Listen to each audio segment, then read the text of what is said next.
A momentous occasion. The consecration ceremony of the Ram Temple is all set to take place in Ayodhya on the 22nd of January. The event is expected to witness the presence of dignitaries including Prime Minister Narendra Modi, renowned cricketers, celebrities and industrialists. As the excitement builds up, the Temple Trust has revealed a comprehensive 7-day schedule for the rituals leading up to the ceremony. Commencing from the 16th of January and concluding on the 22nd of January, these rituals are an integral part of preparations for this historic event in Ayodhya. Let's in fact listen into some reactions coming in on this big story. We are preparing a very modern media center to facilitate the visit of media. There is a tremendous interest from the media, both from the international, national and regional media. So we are making a media center which will be operational from the 21st of this month, and the media center will be operational for 7 days. And thereafter, we will keep a facilitation desk and to facilitate the media continuously for the next 3 months. भगवान श्री राम 22 जनवरी को पधार रहे हैं। हम सभी सनातनियों के लिए सौभाग्य का विषय है, पर कुछ लोग इशू बना रहे हैं कि आधे अधूरे मंदिर में प्राण प्रतिष्ठा क्यों कर रहे हैं, ये कर रहे हैं, वो कर रहे हैं। मैं इस बात को कोई बहुत बड़ा इस बात का मर्मज्ञ नहीं हूं, पर फिर भी एक बात कह रहा हूं। प्रवास तीर्थ दर्शन सोमनाथ, ये जब सोमनाथ मंदिर का ट्रस्ट है, उन्होंने ये किताब लिखी है और उसमें उन्होंने बताया है कि जब पटेल साहब ने मंदिर बनाने का संकल्प लिया था और मंदिर बनवाने के लिए सरदार भाई पटेल साहब उन्होंने जब मंदिर बनवाया तो तब तो गर्भगृह भी पूर्णतः बन के तैयार नहीं था जब प्राण प्रतिष्ठा हुई थी। अब तो गर्भगृह भी तैयार है, प्रथम तल जो है, एक मंजिल जो है वो भी तैयार है। प्लस अगर हम मुहूर्त की बात करें या अन्य किसी की बात करें तो मुझे रामायण में एक पंक्ति याद आ रही है, सुदिन सुमंगल तवहि जब राम होए जुबराज। वही घड़ी शुभ है, वही मंगलकारी है जिस दिन भगवान आ जाए।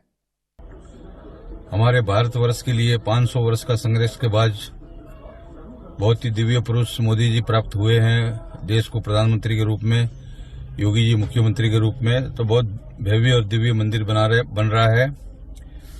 भारत का इतिहास है कि 1950-51 में 51 में जो है अपना सोमनाथ मंदिर का कलश को वहां पर जो है भगवान ने वो जो है स्थापना किया था। हमारे आदरणीय और सम्माननीय और माननीय परम आदरणीय राष्ट्रपति जो ब्रह्मलीन हो गए राष्ट्रपति जी डॉक्टर राजेंद्र प्रसाद जी ने वहां पर गर्भगृह में भगवान को स्थापना किया था। और 14 साल के बाद 1965 में वहां पर जो है वो कलश, सभा मंडप और ध्वजा वगैरह उसकी चढ़ाई गई थी। आज कुछ लोग बहुत भ्रामक प्रचार कर रहे हैं, गलत कर रहे हैं कि रामलला का जो मंदिर बन रहा है, बन चुका है और प्राण प्रतिष्ठा हो रही है, उसके संबंध में तरह तरह की चर्चाएं लोग कर रहे हैं कि प्राण प्रतिष्ठा नहीं होना चाहिए, मंदिर अभी नहीं बना है। तो मैं एक निवेदन कर दूं, आप सभी लोगों से हाथ जोड़कर प्रार्थना पूर्वक निवेदन करना चाहता हूं कि लगभग जो 500 वर्षों का इतिहास भगवान का रहा है कि हम सारे लोग भगवान के दर्शन के लिए तरस रहे थे, कितने लोगों ने अपने प्राणों की आहुति दे डाली है, कितनी माताओं की गोद सूनी हो गई है। तो इस समय ऐसा कार्य न करें। मैं याद दिलाना चाहता हूं कि जिस समय सोमनाथ मंदिर की प्राण प्रतिष्ठा हुई थी उस समय गर्भगृह भी नहीं बन पाया था और शिखर भी नहीं बन पाया था। आज तो भगवान का भव्य दिव्य गर्भगृह बन के तैयार है और शिखर भी बन के तैयार है। तो मोदी जी ने जो इतना सुंदर कार्य किया है, सराहनीय कार्य किया है, राजनीतिक तुष्टीकरण में न आकर के हम लोगों को भगवान के प्रति श्रद्धा से नतमस्तक होकर के स्वीकार करना चाहिए कि अगर मोदी जी न होते तो आज ये मंदिर का निर्माण और भगवान अपने गर्भगृह में नहीं जा पाते।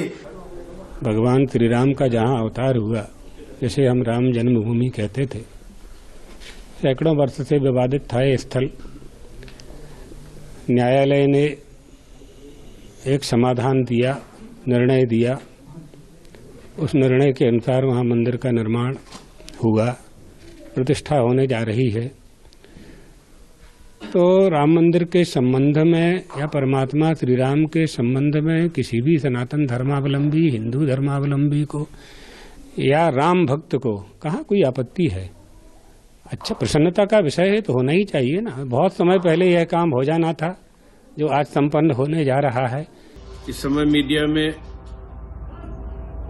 जो चर्चा परिचर्चा चल रही है भगवान श्री रामलला के पावन प्रतिष्ठा महोत्सव की, कुछ लोग जो भगवान के मंदिर निर्माण के पक्ष में निर्णय न आ पाए, विघ्न बाधा खड़ी करते रहे, ऐसे लोग ही हैं जो प्रतिष्ठा समारोह में भी कुछ न कुछ अड़चन डालने का, एक भ्रम फैलाने का कार्य कर रहे हैं। और उन लोगों को सोचना चाहिए और कुछ अध्ययन करें। प्रभास तीर्थ दर्शन अपने सोमनाथ ट्रस्ट के द्वारा पुस्तक प्रकाशित है, जिसमें शुरुआत में हमारे देश के लौह पुरुष आदरणीय सरदार वल्लभ भाई पटेल जब दर्शन के लिए गए, वहां जीर्ण शीर्ण दशा देखकर मंदिर की उनके मन में एक संकल्प आया और फिर उन्होंने एक सभा की।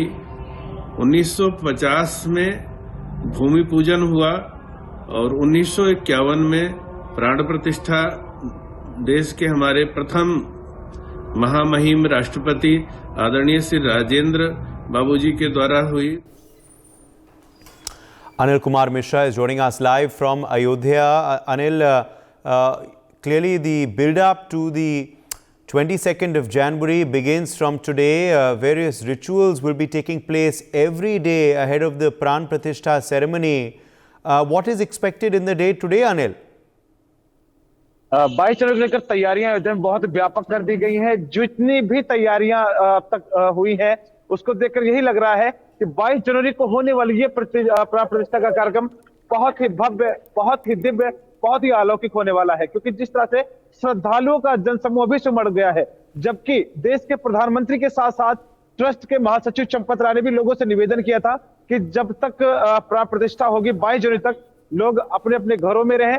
22 जनवरी को अपने घरों में प्राण प्रतिष्ठा का पर्व मनाए। उसके बाद 23 से ये मंदिर आप लोगों के लिए खुल जाएगा, आराम से दर्शन कर सकते हैं। लेकिन जो 500 वर्षों का इंतजार रहा है, उसको देखते हुए राम भक्त अपने आप का कंट्रोल नहीं कर पा रहे और अभी से उनका जत्था अयोध्या की गलियों में आता सा दिखाई दे रहा है। For more such videos, subscribe to the NewsX YouTube channel, hit the bell icon.